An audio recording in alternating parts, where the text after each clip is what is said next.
2 lectures we have discussed of the syllabus of foundation batch. Okay, all you are in the 6th standard. Okay, so आपण काय discuss केलं, सगळे चॅप्टरचे नावं discuss केलं, त्याच्यामध्ये काय काय कंटेंट आहे हे मी तुम्हाला सांगितलेलं आहे. आता आजपासून आपण फिजिक्सचा पहिला चॅप्टर सुरू करतोय, एक्सप्लोरिंग मॅग्नेट्स. ओके, आता आपलं एम काय आहे म्हणून सांगितलं होतं मी तुम्हाला. आपल्याला फक्त 6th मधला हा चॅप्टर नाही स्टडी करायचा, तर आपला याचा एक्स्ट्रा कंटेंट पण स्टडी करायचा.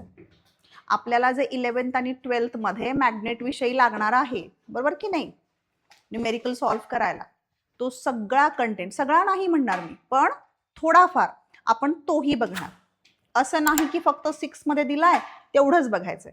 आपण थोडा 7th मधला, 8th मधला, जे तुम्हाला पॉइंट्स गरजेचे आहेत ते आपण थोडे थोडे पॉइंट्स पाहणार आहोत. आलं का लक्षात? ठीक आहे. सो आता एक्सप्लोरिंग मॅग्नेट्स मध्ये काय आहे, in this chapter we have to study about the magnets, right. So what is a magnet? Magnet, okay, the important word from a chapter is magnet. So magnet means magnet, the substance which attract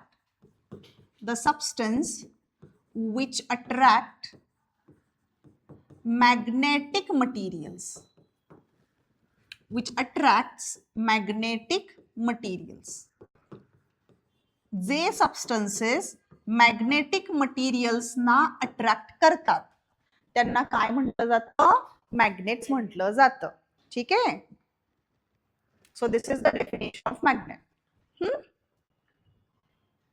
okay, again magnets creates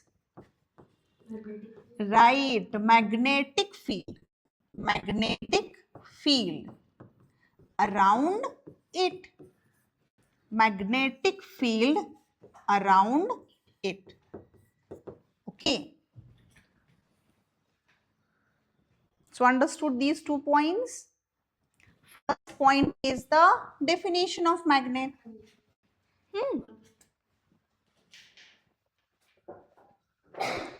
आता बघा, आता आपण मॅग्नेट्सला magnet म्हणतो. आधी काही magnet म्हणजे जसं माणसाला कळालं की मॅग्नेट्स आहे म्हणजे एक राईट, ग्रीस मध्ये मॅग्नेशिया ही कंट्री आहे. ग्रीस मध्ये काय आहे?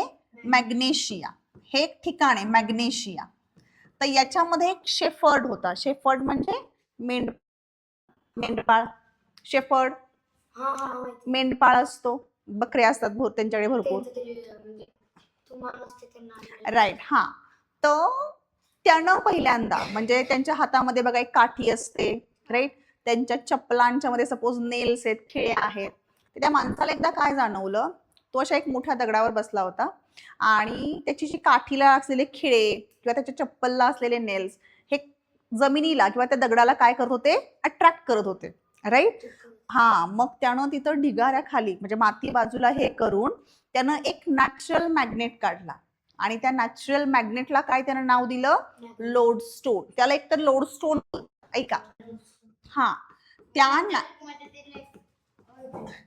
Natural magnet, right.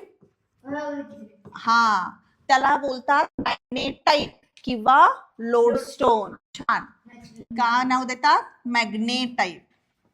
ते त्या माणसाच्या नावानं होतं, राईट. लोड, हा लिहा ना बाळा, लोडस्टोन और मॅग्नेटाइट.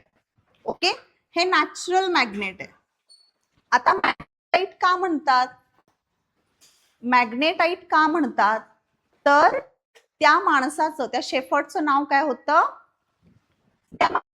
करून दिले मॅग्नेस. त्याचं नाव काय होतं? मॅग्नेस. तो जो शेफर्ड होता ना त्याचं नाव काय होतं? मॅग्नेस. सो आफ्टर मॅग्नेस,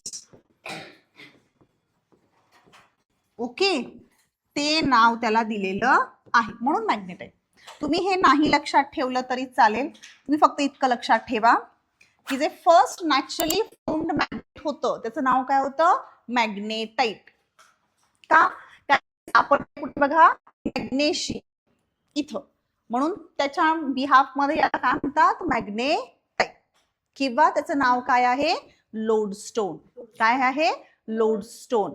कारण इनिशियल डेज मध्ये लोडस्टोन हे नेव्हिगेशन पर्पज साठी वापरायचं. नेव्हिगेशन पर्पज म्हणजे डायरेक्शन कळावी ना म्हणून वापरलं जायचं. राईट. कंपास निडल्स असतात. आपण बघणार ना सगळे टाइप्स ऑफ मॅग्नेट्स आपण सगळे आता बघणार.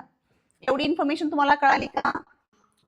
12 मध्ये कोणी हिस्ट्री विचारत नाही की कुठं शोध लागला, कोणी शोध लावला, असलं काही कोणी तुम्हाला विचारत नाही. ठीक आहे. आता टाइप्स ऑफ मटेरियल्स, दोन टाइपचे मटेरियल्स असतात. Types of materials, right. त्यातला एक जो आहे तो म्हणजे मॅग्नेटिक मटेरियल. कुठला रे? Magnetic material. ठीक आहे. Magnetic material. आता मॅग्नेटिक मटेरियल्स म्हणजे काय? Magnetic materials, the materials which are, बघा, the materials which are attracted by the magnet, which are attracted by the magnets, attracted by magnets, are called as magnetic materials, are called as magnetic materials, magnetic materials. जे मॅग्नेटकडे attract होतात त्यांना काय म्हटलं जातं? Magnetic materials. ठीक आहे.